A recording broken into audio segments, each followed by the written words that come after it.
Oração.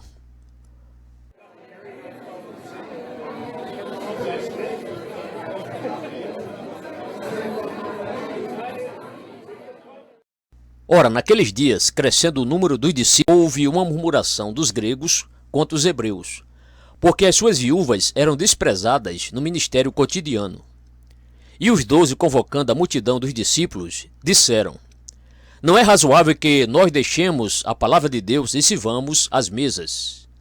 Escolhei, pois, irmãos, dentre vós, 7 varões de boa reputação, cheios do Espírito Santo e de sabedoria, aos quais constituamos sobre este importante negócio. Mas nós perseveraremos na oração e no ministério da palavra. Atos 6, verso de 1 a 4. Agora eu quero tratar particularmente do versículo 4. Mas nós perseveraremos na oração e no ministério da palavra. Já vimos como é importante saber exatamente o que a palavra é, e agora quero salientar a primeira parte deste versículo. Nós perseveraremos na oração. Por que será que os apóstolos incluem a oração e por que, na verdade, eles a colocam antes do ministério da palavra? Inverti a ordem deliberadamente porque desejo chamar a atenção para esta pergunta. Por que os apóstolos dão tanta proeminência à oração? Aqui de novo topamos com um aspecto da verdade que é muito importante para nós.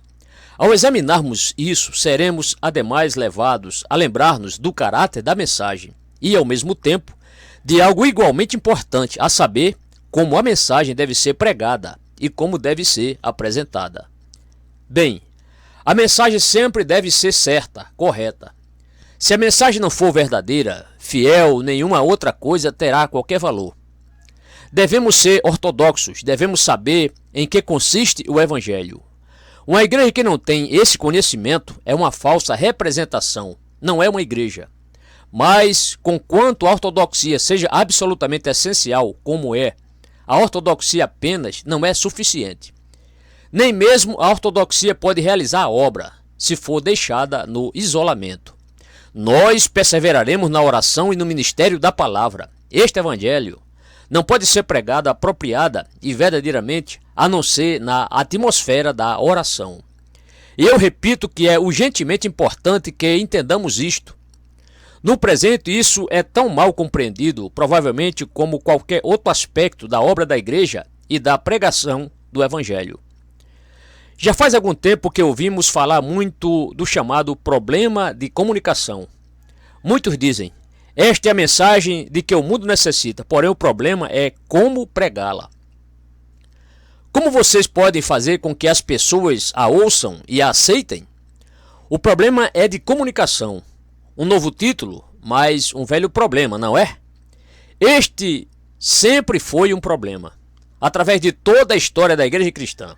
Todavia, dizem-nos hoje, por causa das novas condições nas quais nos vemos, este é o problema dos problemas. Dizem que nos defrontamos com uma situação que o mundo nunca conheceu. Isso porque vivemos numa era atômica, científica, numa era que faz todas as eras anteriores se sentirem pueris. No passado éramos ignorantes, mas agora dominamos a força da gravidade e dividimos o átomo, liberando forças tremendas. Devido aos avanços da ciência, a humanidade, dizem-nos, desenvolveu-se a tal ponto que os homens e as mulheres não são mais o que eram, resultando disso que uma situação inteiramente nova confronta a igreja. No passado, eles acreditavam numa espécie de universo de 3 camadas, porém as pessoas modernas e científicas não podem acreditar nisso, como tampouco podem acreditar no sobrenatural e no miraculoso. Elas entendem que muitas coisas outrora consideradas como milagrosas agora podem ser explicadas muito facilmente. Portanto, se lhes cabe atrair os homens e as mulheres modernos, simplesmente parem de falar dessas categorias pré-científicas e tratem de encontrar uma nova maneira de comunicar-se. Também nos dizem que estamos no mundo no qual a velha linguagem religiosa não vale mais nada. Por isso, muitos se animaram tanto com as novas traduções da Bíblia. Afinal, dizem eles, temos uma Bíblia que as pessoas podem entender. O Tonho, o Zique e o Kim, pobres rapazes, nada entendem de justificação, santificação e glorificação. No entanto, Agora eles têm a palavra de Deus em seu próprio linguajar e, portanto, agora vão poder crer nela. É isso que é preciso para resolver o problema da comunicação. É assim que se deve levar a verdade às pessoas que ignoram a nossa fraseologia e a nossa terminologia. Bem, há duas principais reações a esse tipo de pensamento. Há, naturalmente, muitas ideias intermediárias, porém vou expor a vocês os dois extremos, os dois principais ensinos ministrados na igreja atual sobre como se deve tratar desta situação. O primeiro é amplamente divulgado neste país. Seus proponentes parece que são as pessoas das quais os que controlam diversos canais de televisão estão enamorados. Dizem eles que devemos abordar essa situação de maneira mais inteligente, que devemos abordá-la ao longo das linhas da mente. Alguns livros notórios foram escritos nos mais recentes anos numa tentativa de fazer isso. Honesto para com Deus, Ser realista, entre outros. Um desses escritores, citei-o anteriormente, afirma que os homens e as mulheres modernos têm algumas convicções construídas cientificamente. E se vocês não reconhecerem que é nessa posição que eles estão, mas simplesmente pregarem a Bíblia, vocês não farão nenhum contato com eles e a sua evangelização será um fracasso completo. Essa tendência geral da igreja tem sido uma realidade por mais de um século. Uma grande mudança ocorreu na própria igreja por volta de meados do século XIX. A igreja, que tinha sentido o poder, o fervor e o zelo do despertamento evangélico do século XVIII, começou a dizer: claro, agora as pessoas estão recebendo educação de modo que vocês não devem pregar a elas da velha maneira. Vocês precisam ter homens ilustrados, capazes de apresentar o evangelho de maneira erudita. Assim, cada vez maior ênfase era dada. A quê? Bem, não a que o pregador estivesse ou fosse cheio do Espírito Santo, e sim a que estivesse cheio de conhecimento, de filosofia e das ciências, para que pudesse falar no nível dos ouvintes, arrazoar e argumentar com eles em termos aceitáveis para eles. E cada vez mais a igreja vem dizendo que são necessários pregadores bem treinados em filosofia, psicologia e sociologia. A psicologia, a capacidade de entender como a mente humana funciona, vem se tornando cada vez mais importante. Assim equipados, os pregadores poderão falar às pessoas no jargão delas. É assim que se evangeliza. É dessa maneira que se consegue que as pessoas ouçam o evangelho.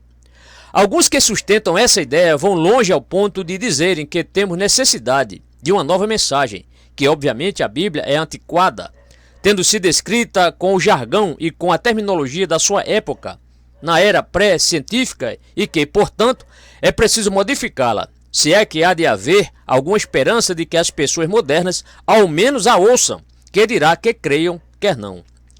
Essa é então uma reação, cultivar a mente, abordar as pessoas diretamente em termos da razão, da lógica e do entendimento.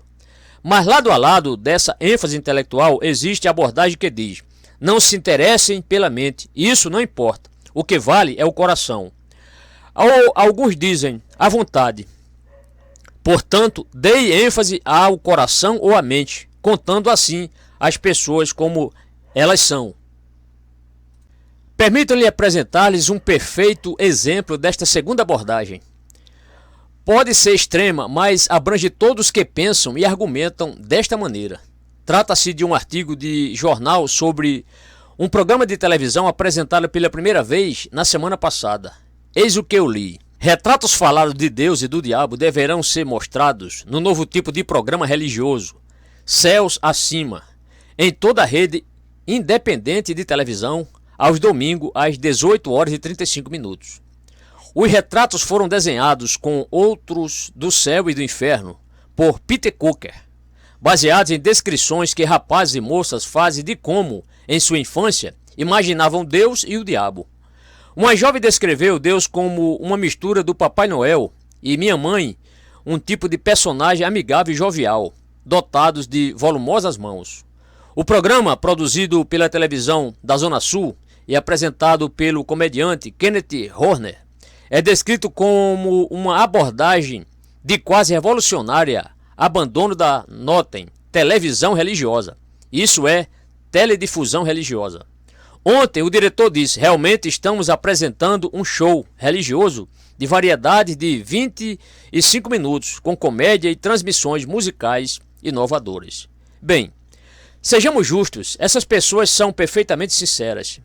Elas dizem que estão desejosas de passar a mensagem a homens, mulheres e crianças, e que não adianta pregar da maneira antiga, com base na Bíblia, e expondo doutrina, porque ninguém pode entender isso.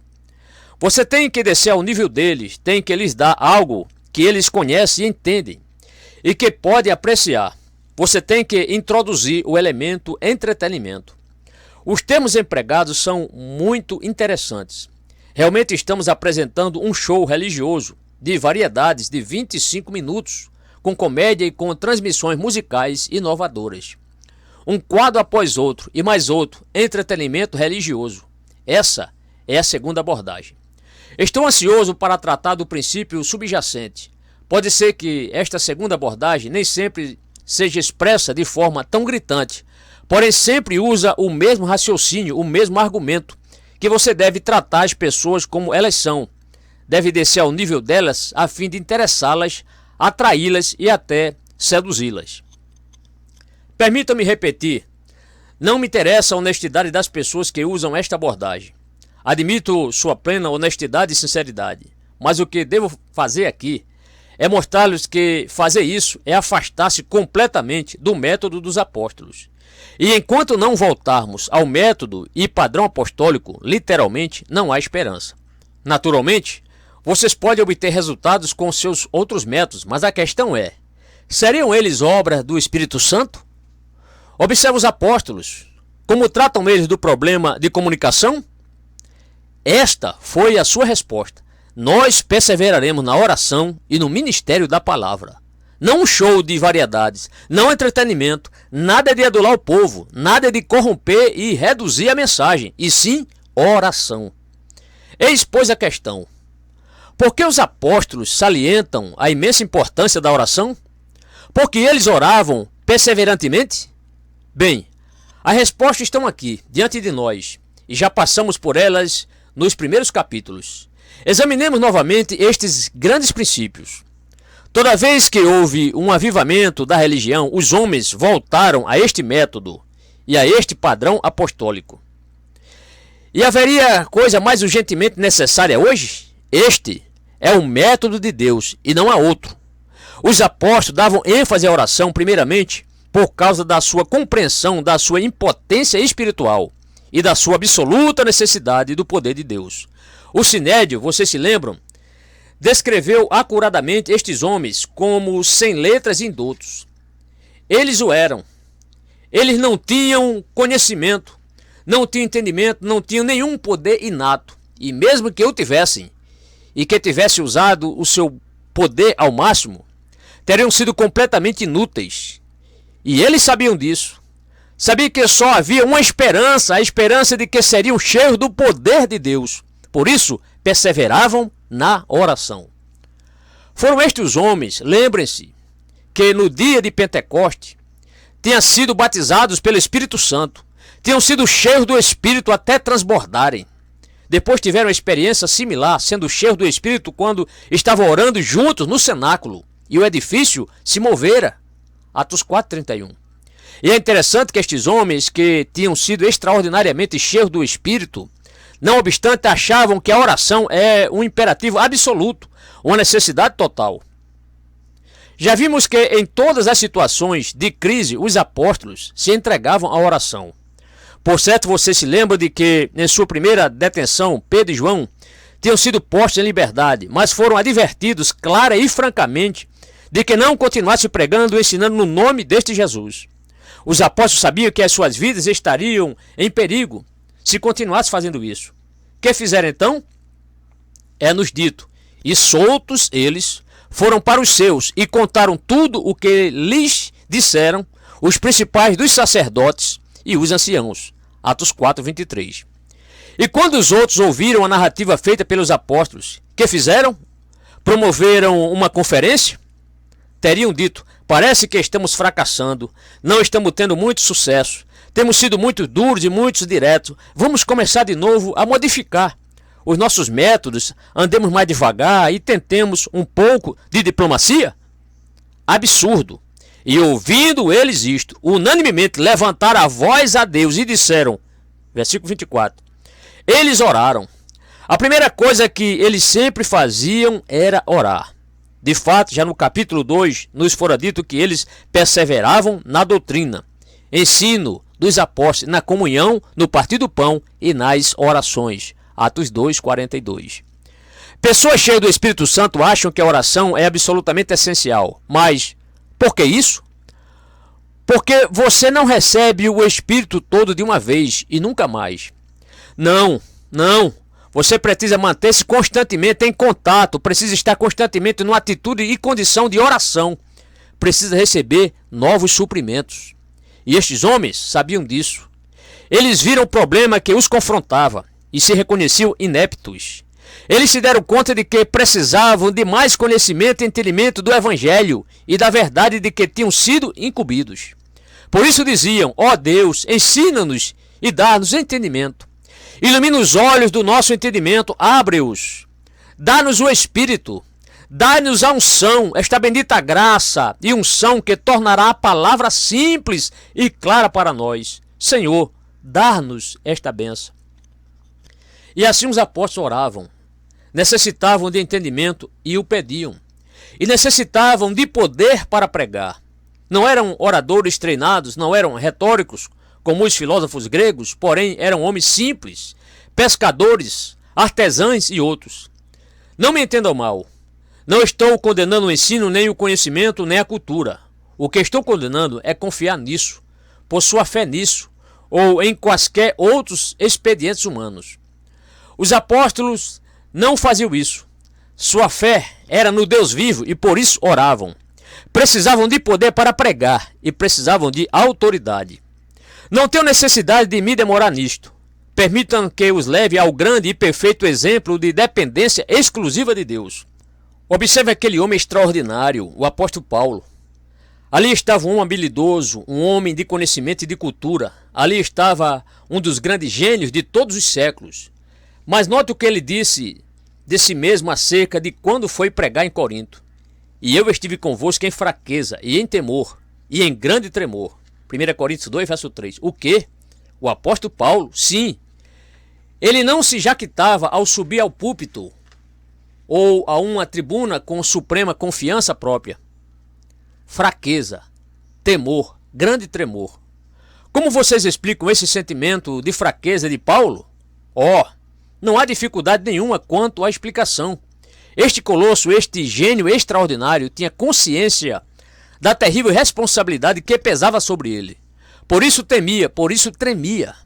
Era a responsabilidade de compreender que estava pregando a almas moribundas, passíveis de ir para uma eternidade de miséria. Um homem que percebe que não pode ser superficial, trivial e jocoso. Ele está cheio de um sentimento de inaptidão. Que coisa tremendamente séria é isso. O que é que você pensaria de um cirurgião que se aproximasse de você, estando você gravemente enfermo, para avisá-lo de sua necessidade de uma grave operação e que soltasse piadas sobre isso? É inimaginável. Nenhum cirurgião sonharia em fazer tal coisa. Todavia, o pregador é o homem que trata das almas dos homens e das mulheres.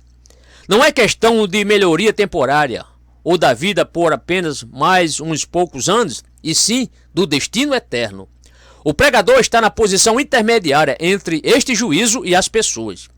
E ele se sente esmagado só em pensar nisso. Paulo tinha medo de apresentar mal a mensagem. Tinha medo de ficar entre as pessoas e a verdade. Tinha medo de ser um obstáculo para essas almas. Ele diz isso constantemente, mas expressa o seu sentimento de fraqueza e de responsabilidade talvez mais claramente em sua segunda epístola aos Coríntios. Temos aí uma descrição do pregador. E graças a Deus que sempre nos faz triunfar em Cristo e por meio de nós manifesta em todo lugar o cheiro do seu conhecimento. A seguir, notem isto. Porque para Deus somos o bom cheiro de Cristo, nos que se salvam e nos que se perdem. Para este, certamente, cheiro de morte para a morte, mas para aquele cheio de vida, para a vida. Então Paulo faz sua pergunta. E para estas coisas, quem é idôneo? 2 Coríntios, capítulo 2, versos 14 a 16. Meus diletos amigos, vocês já experimentaram o que é estarem cônscios de que estão na presença do Deus vivo? E estamos em sua presença esta noite. Este é um culto religioso. Este não é feito sagrado pelo edifício. Seria a mesma coisa se vocês estivessem reunidos ao ar livre ou em qualquer outro lugar. Não são os edifícios que determinam a sua forma de culto. Há pessoas que em certos lugares e com vitrais com belo colorido persistem num certo tipo de culto religioso. Coloca as mesmas pessoas no outro tipo de edifício e elas se comportarão de maneira inteiramente diferente. Elas não são governadas pela presença de Deus, porém pelos edifícios. Nós estamos na presença do Deus eterno e sempiterno. Do alto ele nos contempla. E todo o nosso futuro eterno está aqui. Está sendo decidido por nossa reação a este evangelho. Foi isso que fez o apóstolo Paulo sentir tanta fraqueza e temor e grande tremor. Aterroriza-o, diz ele, pensar que as pessoas poderiam crer nele e não em seu evangelho. Diz ele, para que a vossa fé não se apoiasse em sabedoria dos homens, mas no poder de Deus. 1 Coríntios 2, verso 5. Ele deixou de lado deliberadamente a sabedoria humana. No seguinte capítulo de 1 Coríntios, ele diz: se alguém entre vós se tem por sábio neste mundo, faça-se louco para ser sábio. 1 Coríntios 3, verso 18. Paulo não se preocupa com o que pensavam dele, mas escreveu aos Coríntios: nada me propus saber entre vós, senão a Jesus Cristo e este crucificado. 1 Coríntios 2, verso 2. Ele não fez uso de nenhum expediente ou método. Ele se apoiava no Espírito de Deus para que a glória fosse de Deus e de Deus somente. Estes apóstolos perseveravam na oração porque precisavam do poder de Deus e da autoridade de Deus, da unção de Deus. Eles necessitavam da única coisa que podia demonstrar aos homens e às mulheres a percepção da glória de Deus e da sua autoridade, da sua eternidade e do seu extraordinário poder para a salvação. E assim eles se entregavam perseverantemente à oração, esperando em Deus. E esta tem sido a característica de todos os homens que Deus usou assinalada e extraordinariamente através dos séculos sucessivos. Conta-nos sobre Robert Murray McCheyne, aquele santo pregador escocês dos idos da década de 1840, que muitas vezes, no momento em que assumiu o púlpito, nas manhãs de domingo, o povo se punha a chorar. Por quê?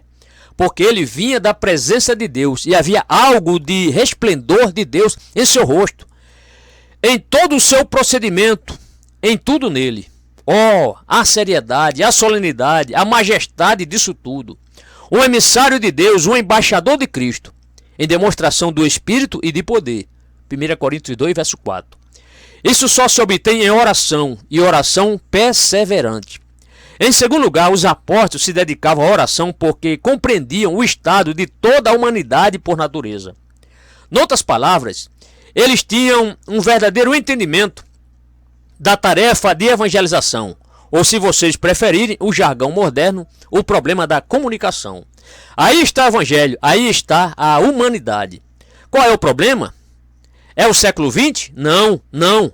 É o problema do novo conhecimento, da ciência, do saber, da filosofia? Não, o problema não muda, não é novo. Era tão difícil pregar o evangelho no século I como o é no século XX. Nunca foi fácil pregar este evangelho. Todas as modificações da mensagem feitas nos tempos modernos, todos os novos métodos, o patético show religioso de variedades na televisão são todos eles absurdos e, em última análise, são uma negação da natureza do evangelho. Não, não. Estes homens perseveravam na oração porque conheciam o problema da evangelização e da comunicação. O problema pode ser exposto de muitas maneiras. Primeiro, os apóstolos compreendiam, como o apóstolo Paulo também expressou com autoridade e definitivamente, que não temos que lutar contra a carne e o sangue. Nosso problema não é nem a natureza humana, mas sim contra os principados, contra as potestades, contra os príncipes das trevas deste século, contra as hostes espirituais da maldade nos lugares celestiais. Efésios 6, verso 12. Esse é o problema. Não é contra o homem que lutamos, e sim contra o diabo. Estamos lutando contra o inferno, contra as forças espirituais só inferiores em poder a Deus. Estamos lutando contra um poder que derrotou todos os homens, até mesmo Adão, no estado de perfeição. Um poder que derrotou todos os patriarcas, todos os profetas e todos os salmistas, que os derrotou a todos. Embora os apóstolos tivessem uma nova mensagem, por assim dizer, quem eram eles para lidar com tais poderes? Não era possível isso. Eles precisavam do poder divino para enfrentar um poder demoníaco. Toda a inteligência humana, quer se manifeste na esfera da mente, quer na do coração, quer na da vontade, não tem valor nenhum. Mas os apóstolos sabiam também que não somente estavam combatendo os terríveis poderes que estavam por trás do problema, porém também estavam lidando com a humanidade, que se acha sob as nefastas influências destas forças malignas. Permitam que eu lhes ofereça uma descrição de como é e como está a humanidade em consequência da queda, em consequência do pecado. E digo isto e testifico no Senhor, para que não andeis mais como andam também os outros gentios, na vaidade do seu sentido, entenebrecidos no entendimento, separados da vida de Deus pela ignorância que há neles, pela dureza do seu coração, os quais, havendo perdido todo o sentimento, se entregaram à dissolução, para com avidez cometerem toda a impureza. Efésios 4, verso 17 a 19. Essa foi a descrição que Paulo fez do mundo gentílico do século I, e é uma descrição perfeita de Londres, nesta noite de 26 de junho de 1966. Não há nenhuma diferença. Não me falem da explosão e divisão do átomo e de todos os demais maravilhosos avanços da ciência. Sei que vocês conhecem. Aí está a humanidade, aí está o problema. A mente de todos os que a compõem está entenebrecida. Se vocês lerem a segunda metade do capítulo 1 da Epístola de Paulo aos Romanos, verão um relato da vida como está sendo vivida em Londres hoje, como também em Nova York e em Washington. Os homens e as mulheres escravos do diabo e do inferno, do pecado e da lascívia, da imoralidade sexual, das perversões sexuais, da gama toda, tudo é descrito ali perfeitamente. O mundo atual é exatamente o que sempre foi. Esse é o problema da evangelização. Os homens estão todos mortos em ofensas e pecados. Efésios 2, verso 1. A inclinação natural da carne é inimizade contra Deus, pois não é sujeita à lei de Deus, nem em verdade o pode ser. Romanos 8, verso 7. Disse o nécio no seu coração, não há Deus. Salmo 14, verso 1. Eles estavam negando Deus 1000 anos antes de Cristo nascer. E os homens e as mulheres modernos se acham inteligentes quando rejeitam Deus hoje em dia. Marco por excelência da modernidade. Mas a quase antiquada incredulidade é. Quão cega, ignorante e espiritualmente morta. Paulo nos diz, o homem natural não compreende as coisas do Espírito de Deus, porque lhe parecem loucura. 1 Coríntios 2, verso 14. Isso foi dito no século I. As pessoas não criam em Deus, então. Não criam em Cristo como o Filho de Deus, não criam em duas naturezas numa só pessoa. Tudo isso parecia completamente irracional. Os homens e as mulheres sempre rejeitaram o miraculoso e o sobrenatural. Os apóstolos aqui em Atos capítulo 6 compreenderam que nenhum argumento ou demonstração poderia persuadir as pessoas. Se um homem ou uma mulher pode ser levado pela razão à fé, por que é que não são cristãs todas as pessoas capazes de fazer uso da razão? Mas não se pode fazer isso. Que valor tem o raciocínio nessas questões? Essa é uma grande pergunta. Suponho que, em muitos aspectos, o problema mais agudo da hora presente é o problema de decidir o lugar e o valor da razão quando é proclamado o Evangelho. E não há dificuldade em descobrir a resposta dada pela Bíblia. É esta. Na melhor das hipóteses, o valor da razão é só geral. Ela tem seu valor, mas é mormente negativa e condenatória. Voltando a Paulo, ele expressa isso perfeitamente no primeiro capítulo de Romanos. Porquanto, o que de Deus se pode conhecer nele se manifesta, porque Deus lhe manifestou. Porque as suas coisas invisíveis, desde a criação do mundo, tanto o seu eterno poder como a sua divindade, se entendem e claramente se veem pelas coisas que estão criadas, para que eles fiquem inexcusáveis. É isso. Eles não têm desculpa, porquanto, tendo conhecido a Deus, não o glorificaram como Deus, nem lhe deram graças. Antes, em seus discursos, se desvaneceram, e o seu coração insensato se obscureceu, dizendo-se sábios. Ainda estão fazendo isso. Tornaram-se loucos e mudaram a glória do Deus incorruptível em semelhança da imagem de homem corruptível, e de aves, e de quadrúpedes, e de répteis. Romanos 1, verso 19 a 23. Paulo está dizendo ali que, porque a evidência de Deus está por todos os lados na criação, ficaremos sem desculpa se não crermos. A razão pode levar-nos a essa posição. A razão é de valor até onde ela vai, mas não pode ir suficientemente longe. Ela pode mostrar-nos quão errado é não crer em Deus. Pode mostrar-nos a futilidade de confiar na sabedoria e no entendimento do homem. O mundo moderno nos está mostrando isso tudo. A razão pode mostrar-nos a racionalidade da fé no Evangelho, porém não nos pode persuadir. Não toca as pessoas, deixa exatamente onde estavam. Por que a razão não tem efeito nenhum? O nosso Senhor deu a resposta, e a condenação é esta: que a luz veio ao mundo e os homens amaram mais as trevas do que a luz, porque as suas obras eram mais. João 3,19. A luz veio e é mais que suficiente para habilitar as pessoas a crer. Entretanto, elas não a recebem, rejeitam-na. Por quê? Porque a natureza delas está corrompida, está pervertida, cegada pelo pecado. Portanto, você pode modificar a sua mensagem e pode colocá-la em termos de filosofia, mas não salvará uma única alma. Você pode ir ao outro extremo e introduzir bandas de música popular e toda a palermice de novos programas de televisão e, de novo, você não salvará sequer uma alma. Nada que você possa fazer salvará uma única alma. Somente o Espírito pode realizar esta obra. É dele. Não há nada nem ninguém que possa convencer uma pessoa do pecado a não ser o Espírito Santo. Posso provar-lhe que você está errado em muitos aspectos. Todavia, não posso convencê-lo do pecado. Posso fazer você ficar em petição de miséria, talvez, ou fazê-lo feliz, mas não posso convencê-lo do pecado. Todo homem ou mulher nascido de Adão precisa ser quebrantado, precisa ser convencido do pecado. As pessoas em toda parte necessitam dar-se conta do estado do seu coração, dar-se conta de que estão em inimizade contra Deus, dar-se conta de que são odiosas e que não há nenhum bem nelas. É preciso que elas digam com o apóstolo Paulo: em mim, isto é, na minha carne, não habita bem algum. Romanos 7, 18. Nada senão o Espírito de Deus pode iluminar a sua mente com relação a Deus. Portanto, por que dar sua atenção a estas outras coisas? Por que se incomodar com os seus métodos modernos e com os seus argumentos intelectuais? Não há nada que possa ter algum valor. Conhecer a Deus está totalmente além do alcance do engenho humano. Repito, somente o Espírito de Deus revela a Deus e nossa necessidade de Deus. Deus nos revelou as coisas de Deus pelo seu Espírito, porque o Espírito penetra todas as coisas, ainda as profundezas de Deus. Mas nós não recebemos o Espírito do mundo. E o sinal por excelência das coisas de Deus é que elas são totalmente diferentes das do mundo.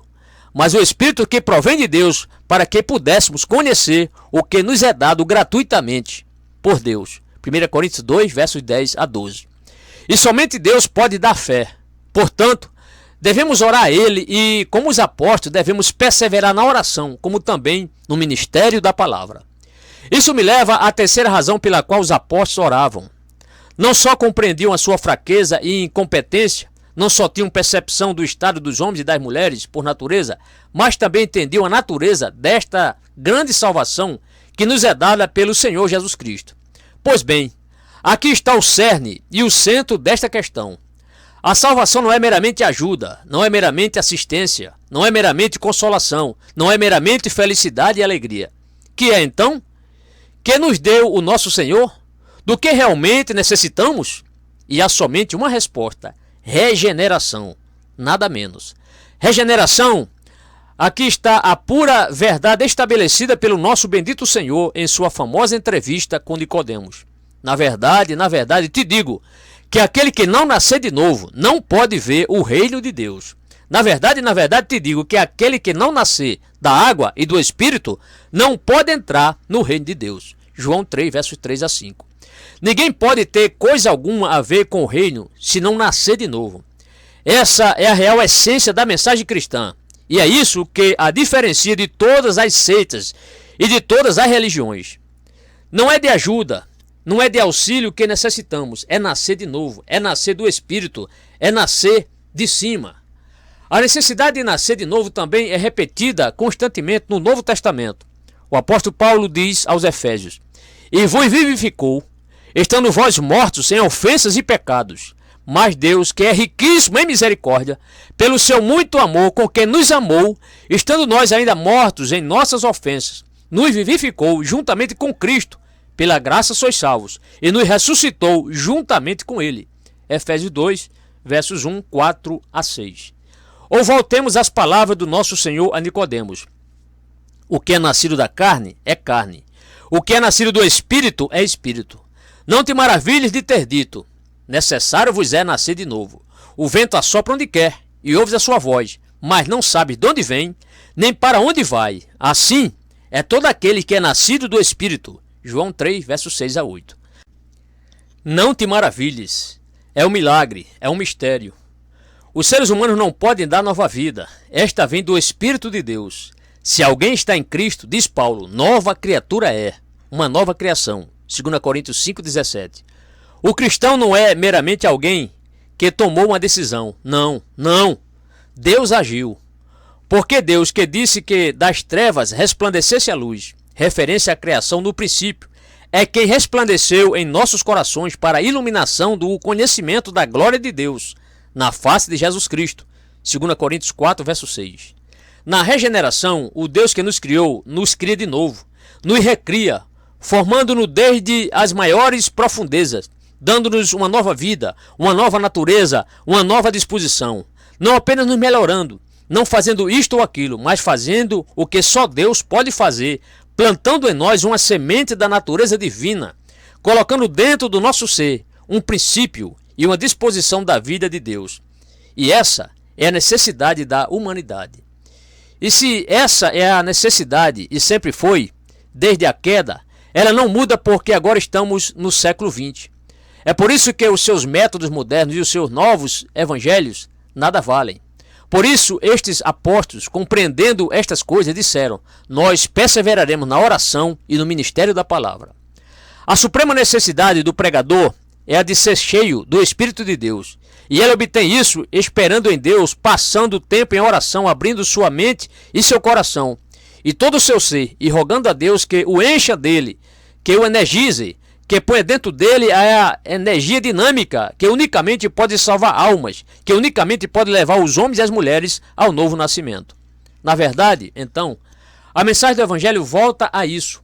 O nosso Evangelho não foi a voz somente em palavras, mas também em poder e no Espírito Santo e em muita certeza. 1 Tessalonicenses 1, verso 5. Eis-o aqui de novo, a minha palavra e a minha pregação não consistiu em palavras persuasivas de sabedoria humana, mas em demonstração do Espírito e poder. 1 Coríntios 2, verso 4. Dizem que a rapaziada moderna, ou os roqueiros, não entendem a terminologia cristã. Sei que não. Isso não importa. O Espírito Santo pode fazê-los entender. O Espírito Santo pode iluminar olhos cegos, pode dar entendimento aos ignorantes, pode dar discernimento aos que estão completamente privados disso. É seu poder, e para ele nada é impossível. O Espírito de Deus está em nós, em pequenos pregadores como eu, para que todos que ouvem vejam, não o homem, e sim o poder de Deus, para que a vossa fé não se apoiasse, e não se apoia em sabedoria dos homens, mas no poder de Deus. 1 Coríntios 2, verso 5.